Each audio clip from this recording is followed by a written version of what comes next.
So, you want to get started in property preservation? Great choice! It's a growing industry with plenty of opportunities, but to succeed, you'll need the right experience, equipment, and preparation.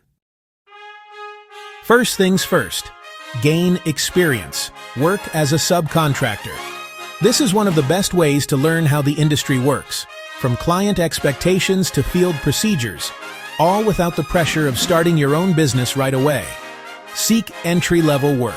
Look for positions with local or national property preservation companies. You'll get hands-on experience with inspections, maintenance, and reporting, all essential parts of the job. Network. Talk to people who are already in the business. Join online forums and industry groups. These connections can teach you valuable lessons and help you find companies that pay fairly and on time. Once you've built some experience, it's time to prepare your own business. Research the market. Find out how many vacant properties are in your area, what services competitors offer, their pricing, and who the potential clients are, such as banks or asset management companies. Develop a business plan. Lay out your goals, budget, and pricing strategy.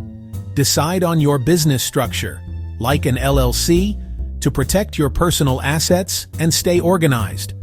Secure licenses and insurance. Every state has different requirements, so check what licenses you'll need. Also, make sure you have business insurance. This work involves physical risk, and protection is essential. Set up your business legally. Register your company, get a tax ID, and ensure your vehicle is properly licensed and insured to transport tools and equipment.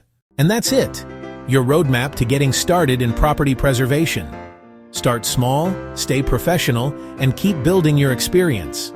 With consistency and reliability, you'll grow your reputation and your business in no time.